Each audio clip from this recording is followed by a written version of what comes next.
जय हिंद दोस्तों, स्वागत है आपका हमारे यूट्यूब चैनल पर। आज की इस वीडियो में हम दही वाली मगम्मा के मोस्ट वीवीआई ऑब्जेक्टिव देखने वाले हैं। अगर आप भी मैट्रिक 2024 में एग्ज़ाम देने वाले हैं तो ये वीडियो आपके लिए बहुत ही यूजफुल होने वाला है। तो इस वीडियो में बताए गए हर एक क्वेश्चन आपके लिए मोस्ट वीवीआई ऑब्जेक्टिव है, तो सारे क्वेश्चन को आप ज़रूर से ज़रूर याद कर लीजिएगा। तो चलते हैं, वीडियो को स्टार्ट करते हैं। हमारा जो है दही वाली मगम्मा, इसके बारे में है। तो सबसे पहला प्रश्न है कि दही वाली मगम्मा कहानी का कहानीकार कौन है। तो पहला आपका क्वेश्चन है, दही वाली मगम्मा कहानी का कहानीकार कौन है। ऑप्शन नंबर ए है श्रीनिवास, ऑप्शन नंबर बी है साउथ कौड़ी होता, या ऑप्शन नंबर सी है ईश्वर, या ऑप्शन नंबर डी है सुजाता। तो इसका जो राइट आंसर हो जाएगा वो हो जाएगा ऑप्शन नंबर ए श्रीनिवास, और बाकी तीनों ऑप्शन हो जाएगा आपका गलत। ठीक है, इसी प्रकार आगे चलते हैं। अगला आपका क्वेश्चन है दूसरा नंबर आपका प्रश्न कहता है कि दही वाली मगम्मा कहानी का प्रमुख पात्र कौन सा है।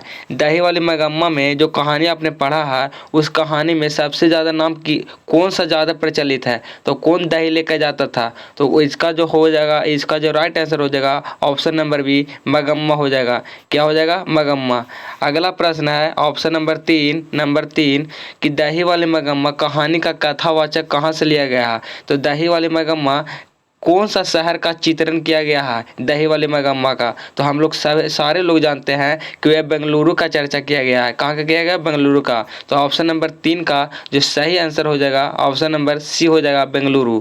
क्वेश्चन नंबर 4 है कि दही वाली मगम्मा किस कहानी किसे संकेत देती है। जो दही वाली मगम्मा है वह कहानी में किसे संकेत देती है। तो किसे संकेत देती है, तो बहुओं को, कि बहुओं को किस प्रकार रहना चाहिए। ठीक है, अगला प्रश्न है क्वेश्चन नंबर 5 है कि मगम्मा क्या बेचती है। तो मगम्मा क्या बेचती है,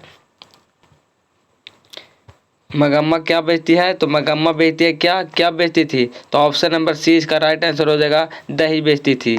अगला प्रश्न है आपका क्वेश्चन नंबर 6 कि मगम्मा के गांव का नाम क्या था। तो हम सारे लोग की कहानी पढ़ चुके हैं कि मगम्मा कहाँ के रहने वाली थी। तब बेकंठपुर का था। कौन चीज का नाम था, बेनकंठपुर का था। ऑप्शन नंबर सी है इसका जो राइट आंसर हो जाएगा। ठीक है दोस्तों, अगला जो क्वेश्चन है वह है क्वेश्चन नंबर 7, मगम्मा क्या खाती थी। तो इस कहानी में क्या खाती है। तो मगम्मा क्या खाती थी, तिरंगा खाती है, या पान सुपारी खाती है, या खैनी खाती है, इनमें से सभी। तो इसका जो राइट आंसर हो जाएगा ऑप्शन नंबर बी, पान सुपारी खाती है। अगला प्रश्न देखते हैं क्वेश्चन नंबर 8 क्या कहता है। क्वेश्चन नंबर 8 कहता है मगम्मा ने बेटे से अलग होने को कहा था आज से, कब से कहा था। तो दोपहर से कहा था। इसका जो राइट आंसर हो जाएगा ऑप्शन नंबर ए इधर राइट आंसर हो जाएगा। कि अगला क्वेश्चन देखते हैं कि मगम्मा किस कपड़े की ब्लाउज पहनना चाहती थी। तो किस कपड़ा का ब्लाउज पहनना चाहती थी। तो वह मखमल का ब्लाउज पहनना चाहती थी। तो इसका जो राइट आंसर हो जाएगा 9 का, वो हो जाएगा ऑप्शन नंबर सी मखमल के। अगला क्वेश्चन है 10वां नंबर कि रंगप्पा कहाँ का रहने वाला था। वही रंगप्पा जो जुगरी था वह कहाँ का रहने वाला था। तो वह जहाँ का जो मगम्मा रहती थी उसी के गांव का रहने वाला था। तो मगम्मा कहाँ के रहने वाली थी, तब बेकंठपुर के रहने वाली थी। तो इसका जो राइट आंसर हो जाएगा वह हो जाएगा 10वां का ऑप्शन नंबर डी बेकंठपुर का हो जाएगा। ठीक है, अगला क्वेश्चन है 11वां नंबर क्या कहता है। देखिए 11वां क्वेश्चन है कि रंगप्पा मगम्मा से कहाँ मिलता था। जो रंगप्पा था जुगाड़ी आदमी, वह मगम्मा से कहाँ मिलता था। तो वह कुआं था, उस वहीं पर ना मिलता था। तो इसका जो राइट आंसर हो जाएगा ऑप्शन नंबर ए कुआं के पास हो जाएगा। ठीक है, अगला क्वेश्चन है 12वां नंबर कि रंगप्पा था क्या था, व्यापारी था, या जुगाड़ी था, या वकील था, या किसान था। तो क्या था, एक नंबर का जुगाड़ी था। इसका जो राइट आंसर हो जाएगा 12 का वह था रंगप्पा क्या था, तो जुगाड़ी था। इसका राइट आंसर हो जाएगा ऑप्शन नंबर बी जुगाड़ी था। क्वेश्चन नंबर 13 देखते हैं कि लेखक ने कहानी में मगरमच्छ की उपमा किसको दी है। तो मगरमच्छ की उपमा किसे दी है, तो यह दी है बहुओं को। ऑप्शन नंबर इसका राइट आंसर हो जाएगा ऑप्शन नंबर बी बहुओं को। ठीक है, अगला जो प्रश्न है और प्रश्न नंबर 14 है, क्या कहता है। जो देखिए प्रश्न नंबर 14 कह रहा है कि मंगम्मा अपना पैसा कहाँ रखना चाहती थी। अपना पैसा कहाँ रखना चाहती थी। बेटा के पास तो रख नहीं सकती थी, माँ जी के पास, या थानदार के पास, या रंगप्पा के पास। तो कहाँ रखना ज़्यादा सुरक्षित मानती थी, तो वह जहाँ वह दही देने जाती थी वहाँ वह सुरक्षित रखना चाहती थी। तो उसका जो राइट आंसर हो जाएगा माँ जी के पास। तो क्या हो जाएगा 14 का जो राइट आंसर हो जाएगा ऑप्शन नंबर बी, माँ जी के पास वो अपना पैसा रखना चाहती थी। अगला जो प्रश्न है प्रश्न नंबर 15 कि श्रीनिवास जी का जन्म कब हुआ था। कहानी का पहले ही लाइन में आपका दिया हुआ है कब हुआ था जन्म। श्रीनिवास जी का जन्म कब हुआ था, तो इनका जो जन्म हुआ था वह हुआ था 6 जून 1891 ईस्वी में हुआ था। इस प्रश्न को आप भी आई समझ सकते हैं, हर बार पूछा जाता है, इसलिए इसका जो राइट आंसर हो जाएगा 15वां का वह हो जाएगा 6 जून 1891 ईस्वी में। अगला प्रश्न है 16वां नंबर कि मंगम्मा से कौन कर्ज मांग रहा था। मंगम्मा से कौन कर्ज मांग रहा था, तो जो जुगारी आदमी था वही ना कर्ज मांग रहा था। कहानी पढ़े होंगे तो आपको जरूरी आपको पता होगा कि कौन कर्ज मांग रहा था, तो रंगप्पा मांग रहा था। इसका जो राइट आंसर हो जाएगा ऑप्शन नंबर ए, रंगप्पा हो जाएगा। अगला प्रश्न है 17वां नंबर, मंगम्मा की बहू का नाम क्या था। तो रंगम्मा के बहू का नाम क्या था, तो नजम्मा था। मंगम्मा के बहू का नाम क्या था, तो नजम्मा था। इसका जो राइट आंसर होगा 17वां नंबर का वो हो जाएगा ऑप्शन नंबर बी, नजम्मा। अगला प्रश्न देखते हैं प्रश्न नंबर 18 क्या कहता है, जो देखिए 18 कहता है कि सास बहू में झगड़ा क्यों हुआ था। सास बहू में झगड़ा क्यों हुआ था, तो बच्चों को पीटने के लिए, खाना बनाने के लिए, या गहने के लिए, या दही बेचने के लिए। तो हम लोग कहानी पढ़े हैं, तो किसके लिए झगड़ा हुआ था सास बहू में, तो हुआ था बच्चों को पीट दिया था बहू, उसी के लिए ना सास बोली थी। तो इसका जो राइट आंसर हो जाएगा ऑप्शन नंबर ए, बच्चों को पीटने से सास और बहू में झगड़ा हो गया था। अगला प्रश्न है आपका प्रश्न नंबर 19, बी आर नारायण ने किस कहानी का अनुवाद किया था। जो कहानी जो आप पढ़े हैं ये आप कहानी जो पढ़े हैं वह दही वाली मंगम्मा किस भाषा में लिखा था, कन्नड़। ठीक है, कन्नड़ में लिखा था। तो उनका हिंदी जो अनुवादन किया था वह किसने किया था, तो बी आर नारायण ने किया था। तो कौन सा कहानी किया था, दही वाली मंगम्मा को किया था बी आर नारायण ने हिंदी में अनुवाद। तो इसका जो राइट आंसर हो जाएगा 19 का वो हो जाएगा ऑप्शन नंबर बी, दही वाली मंगम्मा।